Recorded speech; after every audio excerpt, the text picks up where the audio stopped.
Okay, we can go ahead and get started. For those of you who don't know me, my name is Sadie May, and I'm one of the wellness coordinators for Healthy Lifestyles. We are Salt Lake County's employee wellness program. So our focus is to build programs, plan events, and workshops that can better your overall health and wellness if you're a Salt Lake County employee or if you're a Salt Lake County spouse or adult designee. And today with us, we have Laura Jones from St. Mark's Hospital to talk about exercise is medicine.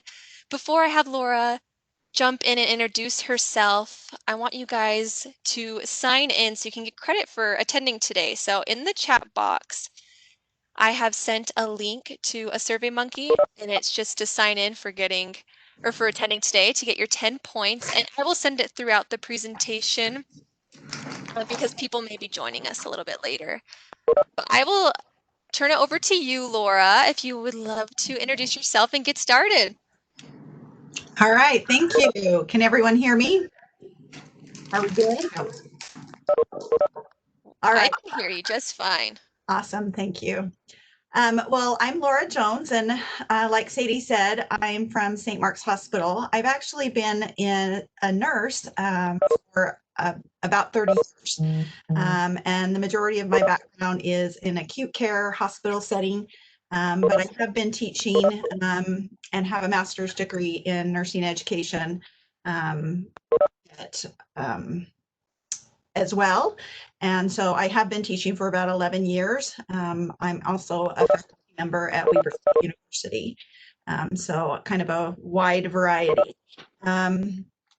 We're going to talk about exercise as medicine and kind of changing the mindset. So this is kind of what we're going to review. We're going to talk about where we are as a nation and why.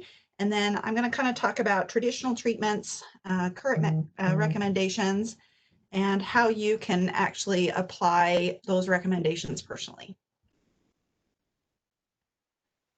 So our current state of health care in the US, we're going to go over the statistics. And when I go over the statistics, I want you to understand that I'm only comparing the United States to other nations similar in size and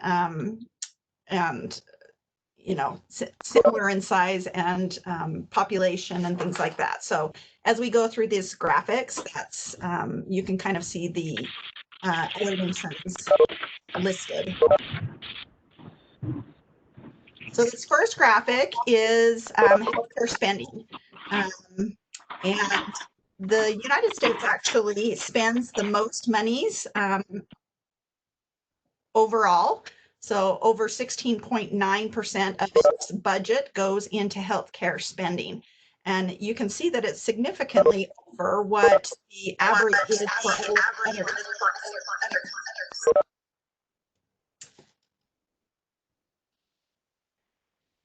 You would think that us spending so much in healthcare that we actually would be a healthy nation. But this graphic, says otherwise.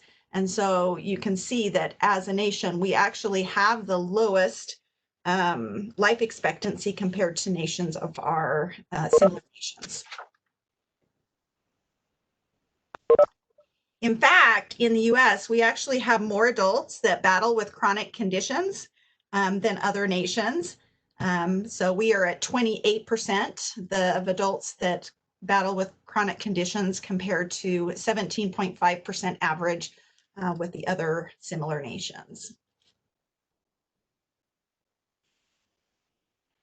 So summary, we kind of matched up very poorly to other nations. We are not a healthy nation.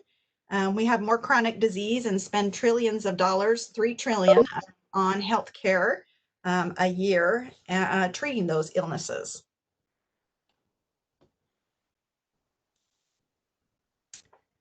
This is data from the CDC that shows the top 10 causes of death in the US. The yellow are not affected by lifestyle, but the green, each one of those that are green are significantly reduced or actually eliminated altogether by lifestyle.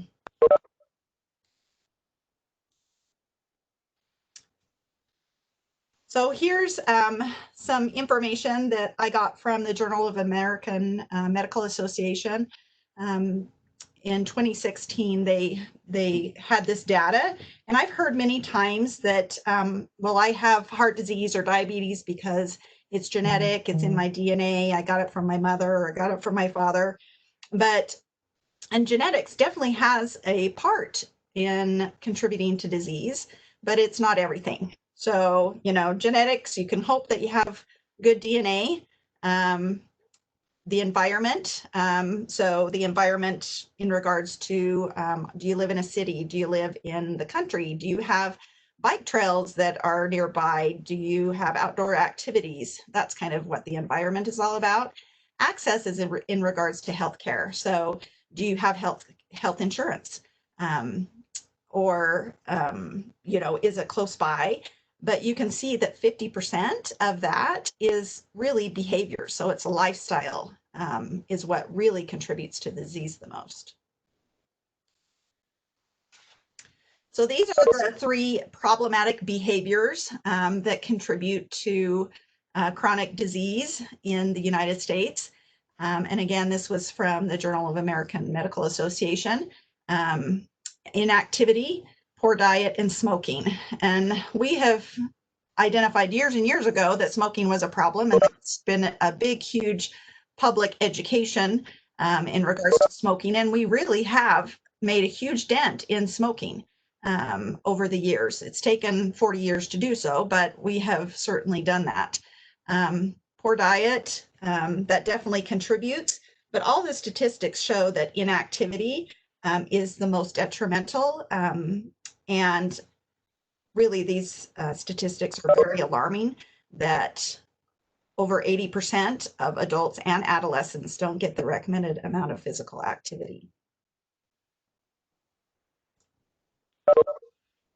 So the US inactivity epidemic has kind of a profound effect on BMI. And BMI is a calculation of weight and height, and it mentions it there. And you can kind of see that they want us in about 18.5 to 24.9 is a healthy weight. Then you kind of have that overweight area, and then anything over 30 is considered obese. And that really kind of, when we go over the next slides, it's kind of ranks the adults in the US and where we are. And I just am going to flip through these slides rather quickly. I just want you to see the trend. So this is from the CDC, and this was the obesity adults that were over 30 BMI in 1985. And you can see it was probably pretty close to about 10% average. So I'm going to go through these slides here, and you can kind of just see the difference as we jump year to year.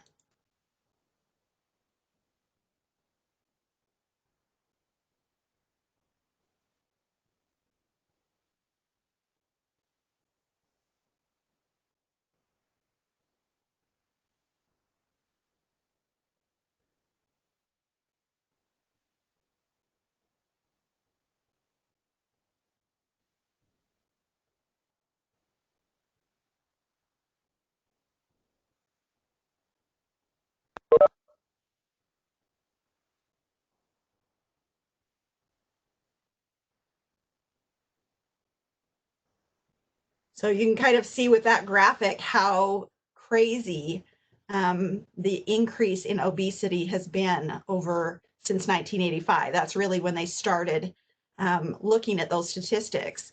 And this is actually a statistic from 2018. I could have kept going and going, but I just wanted you to kind of get the general feel of where we are. And this is where we are in 2018, 42.4 percent obesity in this nation. It really, truly is kind of an epidemic.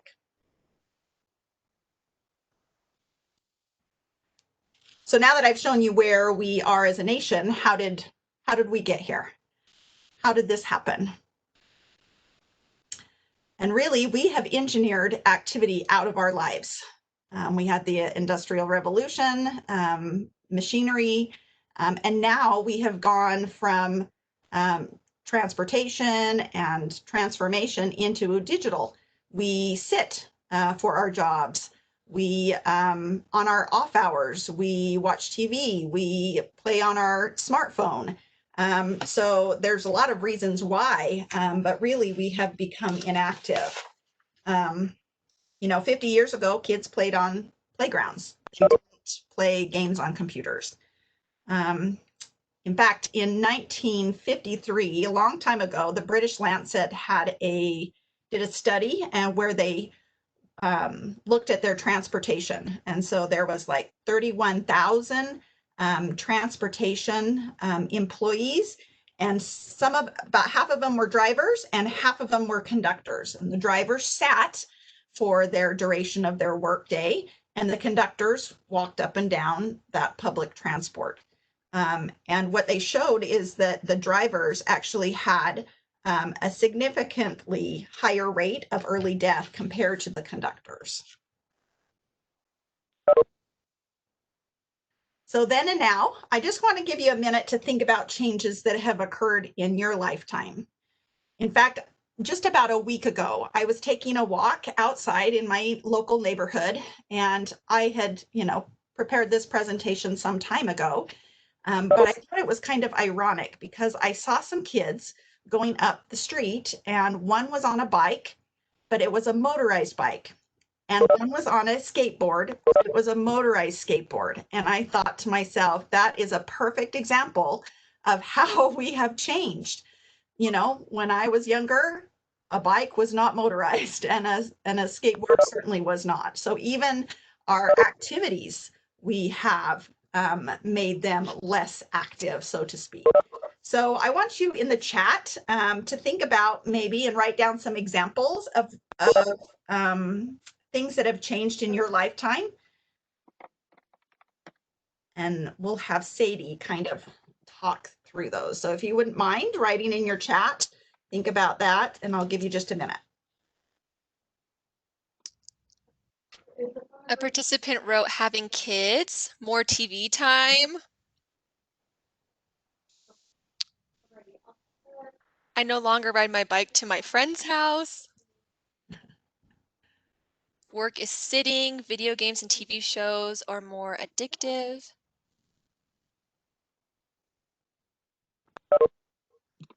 Another one that says work is sitting. More pollution outside. Bigger servings at restaurants.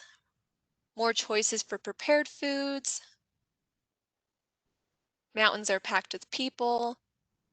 Shorter school hours. People maybe not feeling safe riding bikes on the streets. Longer commute times. You don't cook for yourself as much.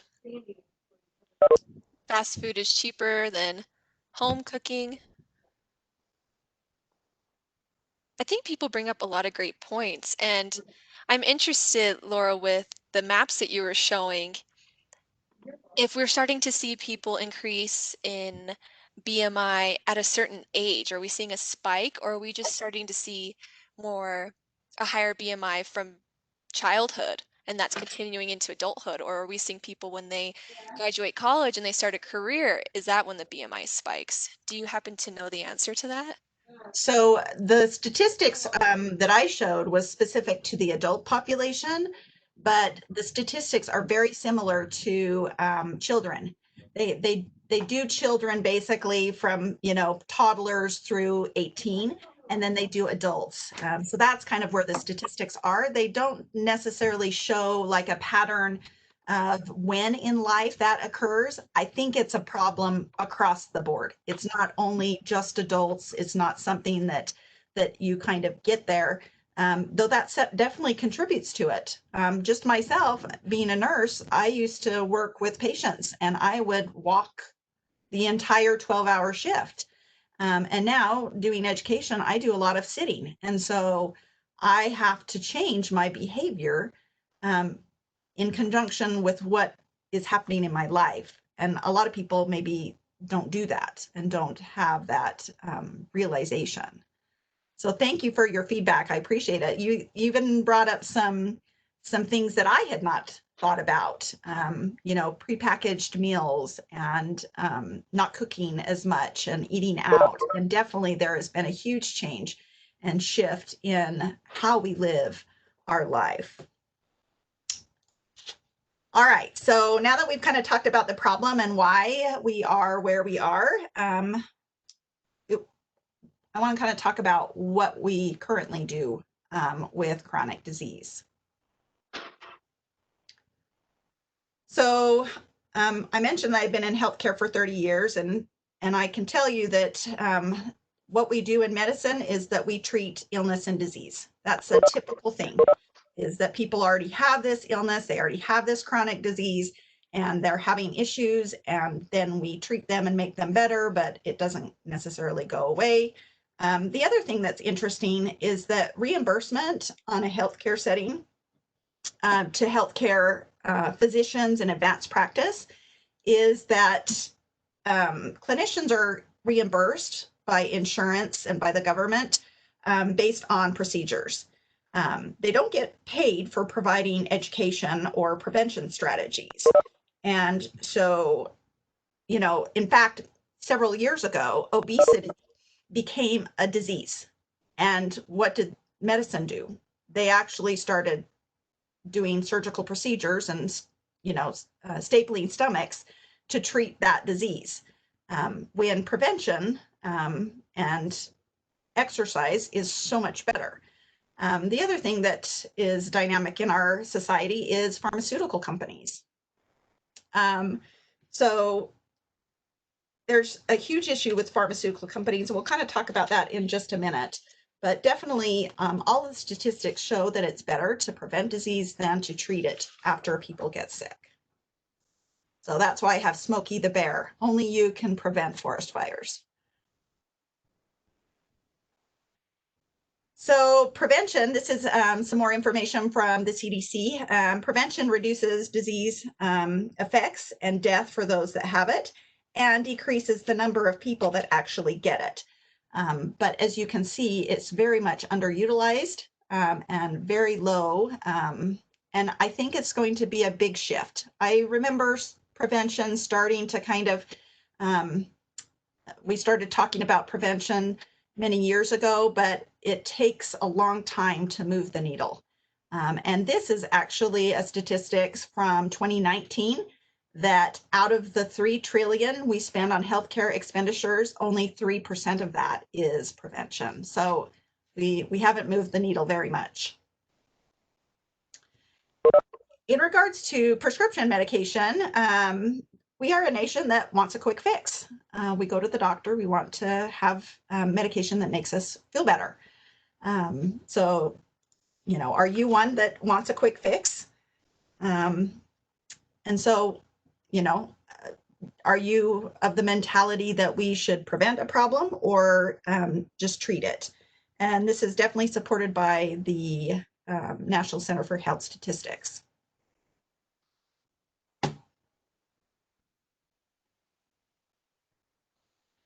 I'm not saying that taking medication, that you shouldn't stop taking all of your medication. It's so important in the treatment of disease. But I think sometimes we automatically go to medication. Case in point, my husband, he has hypertension.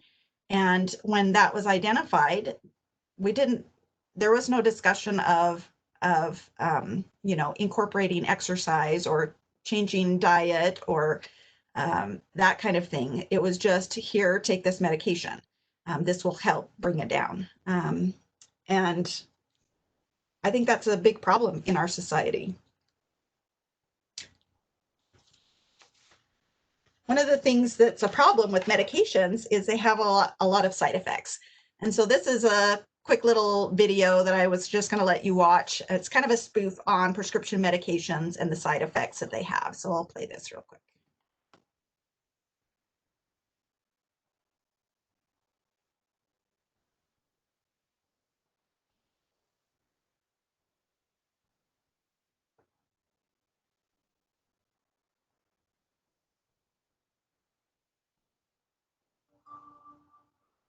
Are you unable to enjoy summer because of your seasonal allergies? You aren't alone. Many of us suffer the coughing and sneezing that makes spring and summer feel gloomy. But now, you can enjoy the outdoors with antihistamine. Antihistamine works with your immune system to fight off harmful allergens, fighting more symptoms and lasting up to 12 hours longer. The chemical compound used in antihistamine is clinically proven to be more effective than leading medicines, so instead of waiting for the season to pass, get out there and live your life. Antihistamine is not for everyone. Consult your doctor before taking antihistamine. Side effects may include, but are not limited to, depression, drowsiness, itchy throat, high blood pressure, low blood sugar, heartburn, bad breath, athlete's foot, acid reflux, gingivitis, upset stomach, blurred vision, cottonmouth, sore throat, sore gums. Your spring and summers don't have to be unbearable. Now you can enjoy them with the people you love. Even more side effects include spontaneous combustion, Down syndrome, bankruptcy, back problems, gout, temporary blindness, heart failure, dyslexia, total shutdown of vital organs. Do not consume milk or water while taking antihistamine. People who take antihistamine are likely to develop certain cancers, as well as worsening and even new allergies. Other side effects include paralysis, neurocorrosion, seizures, AIDS, lung drowning, kidney failure, testicle erosion.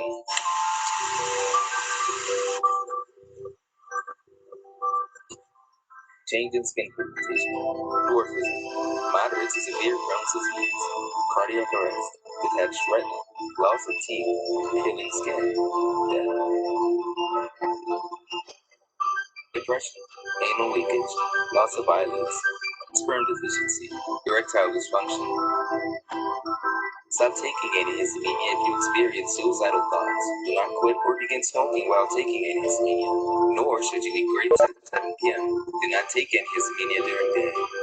It's time you took control of your life. Don't turn down another invitation. Ask your doctor about antihistamine today.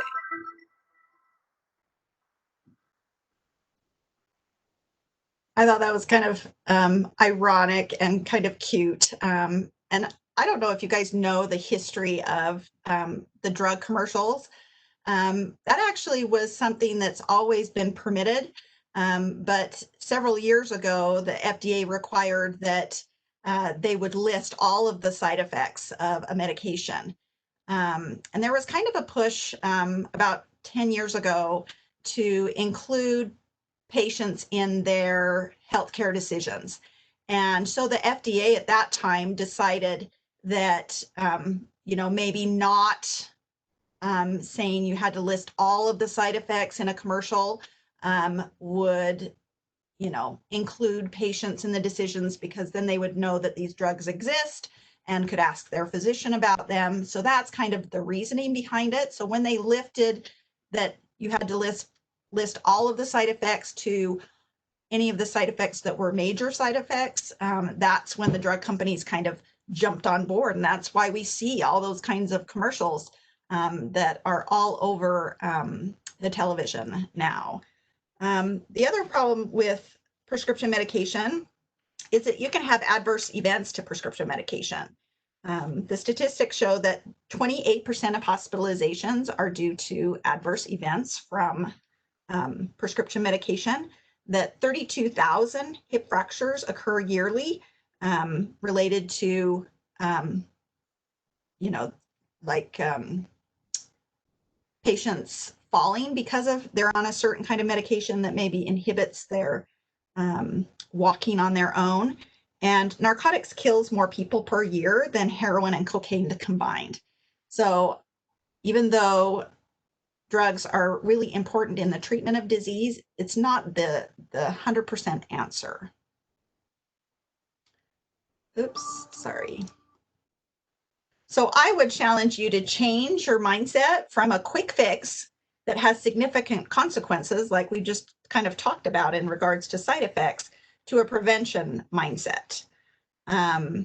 Research shows that they did a research study, I think about 3 years ago, where they took 400,000 men, and what they showed is that exercise worked just as well as medication in 4 different chronic diseases, and that is hypertension, diabetes, heart disease, and depression.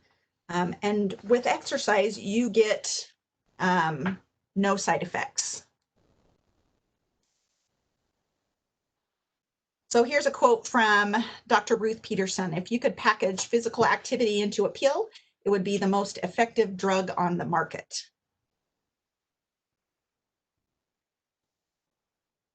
And so here's the benefits of exercise. And some of these, several years ago, I didn't realize. It actually reduces dementia and Alzheimer's. It lowers the risk of cancer, specifically bladder, breast, colon, endometrium, esophagus, stomach, kidney, and lung, which is just crazy to me. Of course, we know that it decreases cardiovascular disease, stroke. It improves your quality of life. It releases endorphins, which are chemicals, so that it reduces anxiety, it reduces depression, reduces suicide.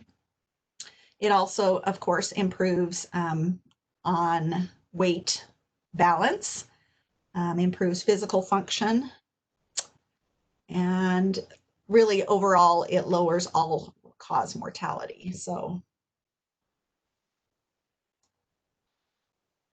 here's a direct correlation of exercise to mortality. This is from the American Journal of Prevention Medicine, and they actually did a report where they showed that for every 1 hour of moderate exercise, you actually would gain 2.6 hours of life. Or for every 1 hour of vigorous exercise, you would actually gain 5.4 hours of life. So it's definitely directly tied to the length of mortality and really your quality of life as well.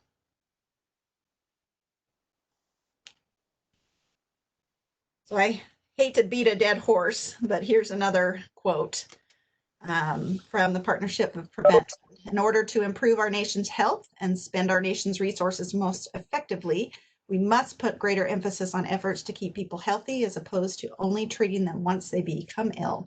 Prevention is one of the best ways to help Americans live longer, healthier lives and increase our nation's productivity. So here's the mindset change. This is definitely recommended by many health organizations. Exercise really is a wonder drug. And so let's kind of go over this exercise prescription. So if a doctor had written a prescription for exercise, the generic name would be physical activity. Other brand names: walking, jogging, hiking, swimming, aerobics, gardening, tennis, basketball. The dosage: 150 minutes per week in adults and 60 minutes per day in children. Administration: we want you to start slow and advance as tolerated. Use a variety of types to avoid boredom, and we recommend taking medication with others. You definitely wouldn't get that with a regular medication.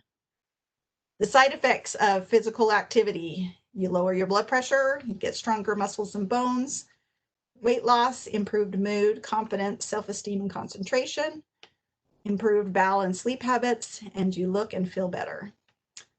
Adverse events: you sweat, you possibly can get injured, and sudden death, which is extremely rare. And the sudden death comes from people who are couch potatoes who suddenly go and do some extensive exercise all of a sudden. But again, that is very rare. So we talked about why exercise is important and what you can, but let's kind of talk about what you or I can do about it. These are kind of the types of exercise. So we have the aerobic, which increases your heart rate, your strength, which challenges your muscle. Flexibility is proven to have a benefit as well as balance. And then you have your multi-component activities as well.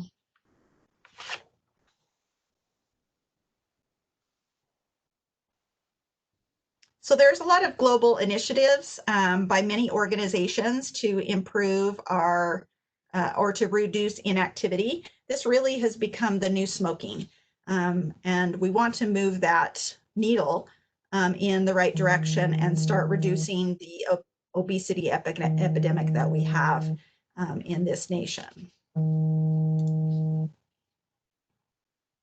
So these are the recommendations by the CDC that adults need a mix of physical activity between aerobic and muscle strengthening activity. And they recommend 150 minutes of moderate intensity a week. And that can be lots of different things. And then at least 2 days a week, you should challenge your muscles. And they don't even really talk about balance or flexibility, but I think you have to take it in tiny little bites. And so this is kind of taking, exercise in more simple way, and really fitting in just a few minutes here or there. It doesn't have to be in a row, can be beneficial. When I was younger, my mother always used to say, you don't get anything worthwhile by not doing anything or by taking the easy path. And we don't want you to take the easy path. We actually want you to take the path of greatest resistance, because that's where you get the benefit. Some people, I think, get involved in exercise and then they quit because their goal was to maybe lose weight. And really, that's a benefit, but it's not going to happen quickly. And so they lose out because they don't, lose weight in 2 weeks and then they quit. And so you kind of have to find your why. It shouldn't be just weight loss. It should be all of the benefits that it takes. And really 150 minutes a week, it should be more like 300 minutes a week if you want to lose weight is the recommendation. And ultimately, being fat and fit is better than being skinny and unfit in longevity of life. All right, here's some tips from the U.S. Department of Health and Human Services.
Okay, so we kind of talked about moderate intensity and vigorous intensity.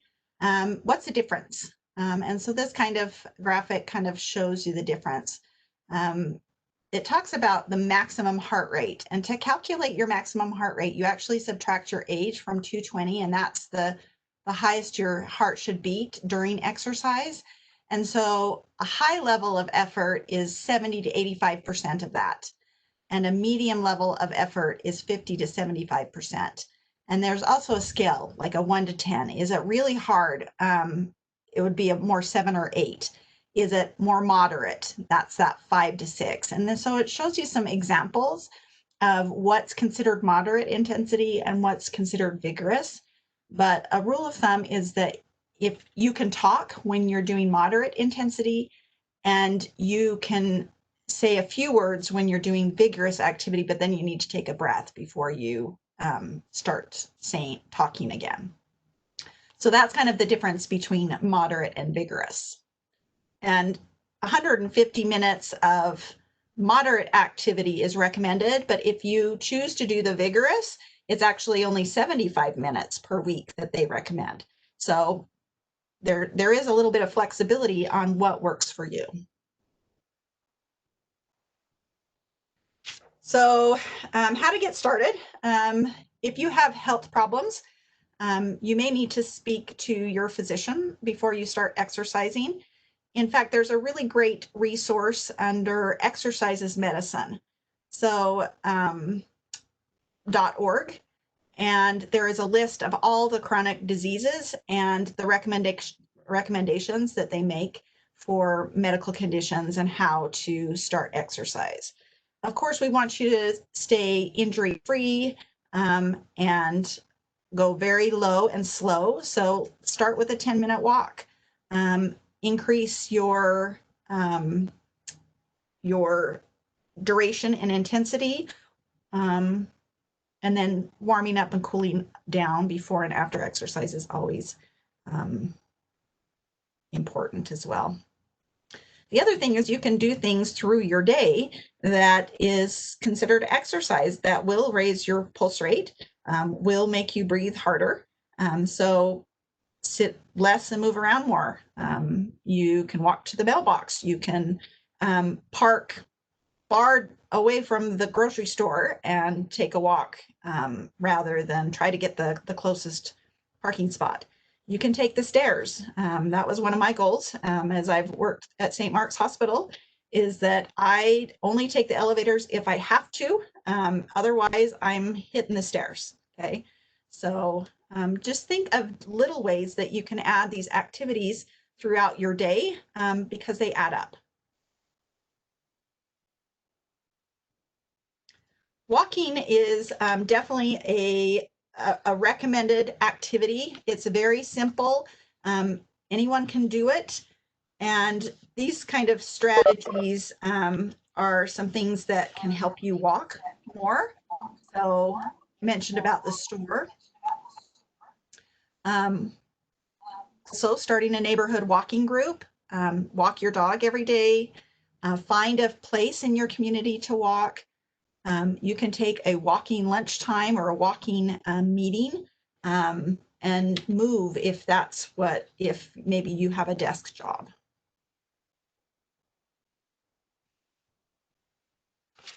And really, motivation is a big problem.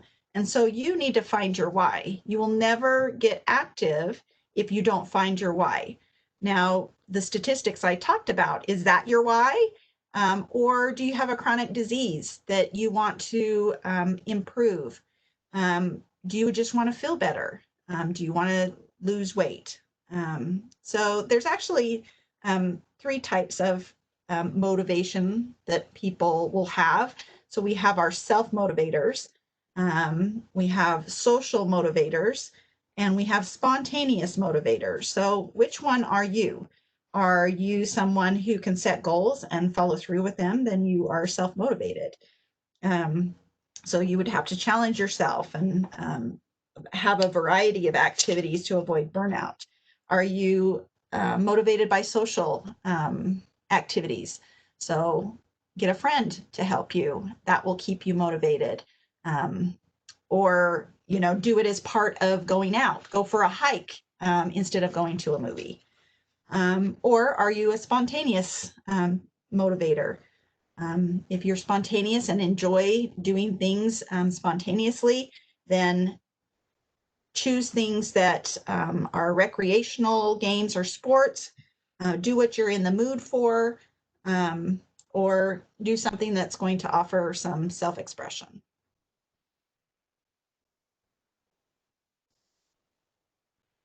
Here's some tips for adding exercise to your day, especially if you are sitting for 8 hours during the day. So if you're at work, you can get up every 30 minutes or so and stretch.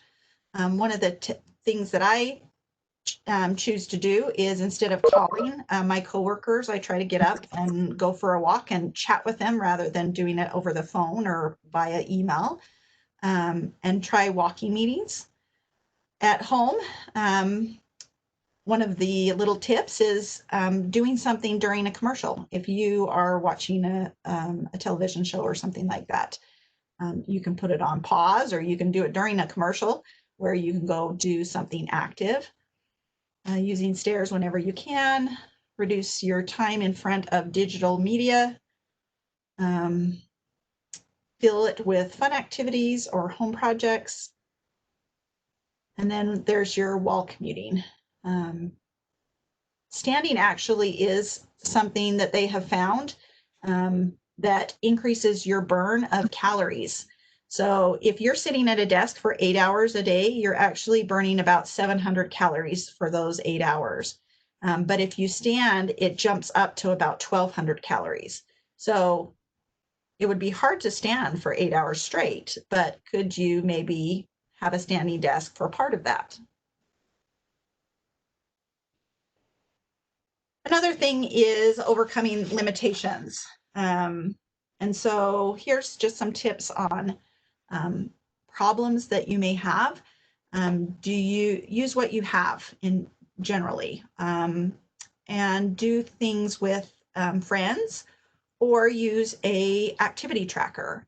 I have an activity tracker that tracks my steps. And so I have a goal of the amount of steps that I want to accomplish each day, and it's always there. That's using digital technology for your benefit of making you more active versus using it and becoming inactive. Time limitations, you can multitask, or you can do smaller segments, doing 10 minutes a day, or 3 10-minute sessions versus a 30-minute session, maybe something that works for you. And then there's several things there that will help with motivation.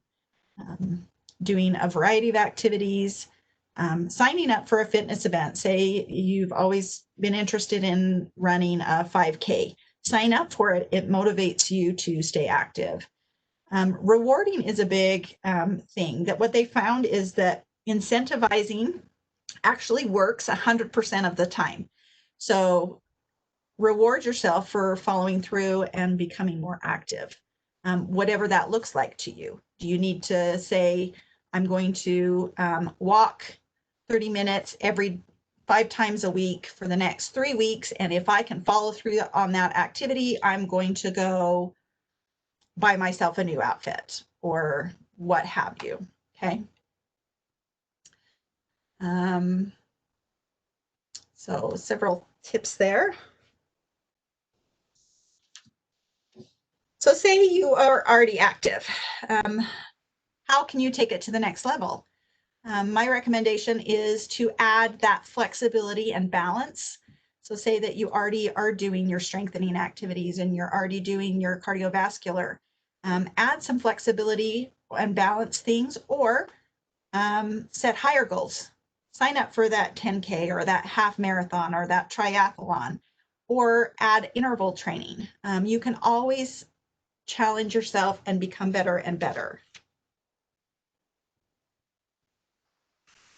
I did want to mention, I imagine we have quite a few parents in the audience. So I did want to mention the child guidelines. And we talked earlier about that child obesity is a big issue as well. And that recommendations for children are actually different than adults. And so they're actually recommending 60 minutes a day, which is significantly more. And that at least 3 days a week, they should be doing something muscle strengthening and bone strengthening. So just understand that that is something, and there are things that you can do to kind of help your children. One is to be a good example, but this is some tips for children from the CDC.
I've got teenagers. I've got actually 16-year-old twins, and I would really like my 16-year-old twins to have a better mood and sleep better. So I definitely try to challenge them. As we wrap it up, I would like you to, if you don't have a writing tool, I just want you to think about it. But I want you to think about 2 things that you learned in my presentation today. And then based off of what you learned or what spoke to you, write down just one thing that you're going to add to your life. Something simple, something small, or if you are already active, what can you do to step it up? So I challenge you to do so, and thank you for letting me present to you.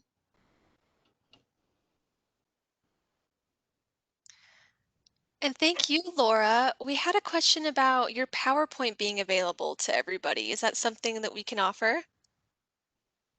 Kim, I would have to ask Kim Lisenby. Kim, is that okay to offer that or send that out?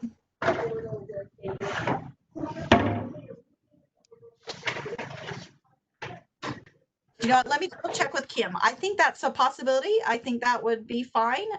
But if Kim can speak to that, that would be great. She's kind of our community education person at St. Mark's. So this PowerPoint by St. Mark's, even though it was kind of something that I created, but I think that that would be fine. But Awesome. And if people have questions, they can write that in the chat box. But in the meantime, I wanted to tell some of our participants about things that Healthy Lifestyles offers too for physical activity. We have a My Tracker program on your Well Steps app, and it allows you to track really anything that you wish. If you want it to be steps, minutes, it doesn't even need to be physical activity related if you need some extra accountability. But hopefully, if we can send Laura's PowerPoint, I'll also send you guys all the physical activity resources that we have available to you too. And we can consolidate that for you. is there any questions in the chat that I can answer? I am not seeing any questions, just a lot of thank yous, and people really enjoyed the presentation. All right, I'll just stay on just for another minute, just in case we get a couple questions. And also, if you didn't sign in, I will put the link once more for those of you who are still on. How many did we end up having, Sadie? We had 133. I love that. I know I'm not sure if it was just the perfect time slot for people today or if it was the topic that had so many, but that's probably our most successful workshop over WebEx. So kudos to you, Laura. Oh, thank you. I'll also add, I loved the email the day before as a reminder. That worked really well, I think. Oh, good. Good, That's what I good. signed up yesterday. Yeah, we've been putting all of our workshops in our weekly lineup on Monday, but I've noticed if we send one the day before, that helps out too. So we'll continue doing that if that's what you guys like. Great. Thank you. Oh, somebody did put a question. It says, how long should you do muscle challenge routine? There's not a definitely recommendation. They just say 2 days a week is the recommendation. So, you know, it can kind of depend. It's the same as cardiovascular activity. You need to start low on your amount of time and increase. And so 30, 45 minutes would be fantastic so that you can kind of match what you're doing cardiovascular wise. But again, just 2 days a week. But if you want to increase that, the benefit actually goes up and up as you increase the amount and the duration.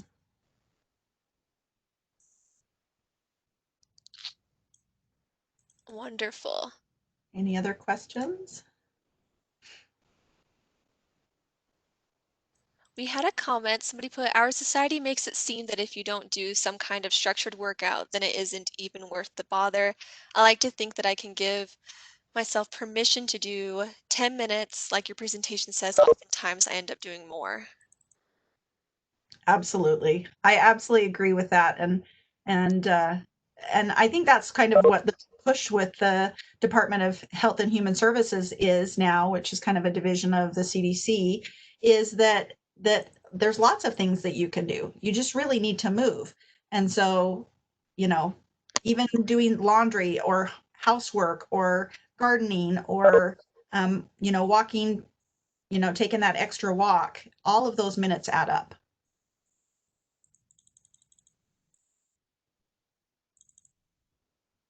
I agree. It's just getting started. Somebody said, is there a move to have insurance cover gym fees? I've actually heard that there are a few insurances that are starting to cover gym fees for that exact reason. And it's a huge shift in mindset and a paradigm shift for the insurances to think of prevention. But I think that that is something that will continue to increase because it is such a cost savings, truly.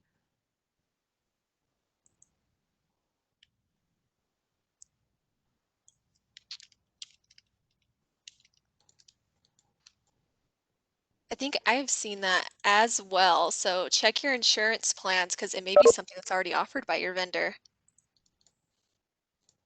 Somebody wrote that I need help with my back. So I'm not sure if they want to expand on that, if they need resources for physical therapy or maybe exercises that go along with that. So exercise can improve joint and back function and pain. You just need to start slow. And if you really have like a long history, I would check with your physician. But the more you move, the better your muscles and ligaments and tendons all kind of work together and lubricate those joints and can decrease on pain. Though there is a little bit of a balance there. There's a balance of doing too much. So definitely start out slow. Walking is probably a great thing, or swimming. biking is also some really great activities for those that have bone, muscle history or problems, things that are not jarring. So those are kind of the big three that they'll recommend.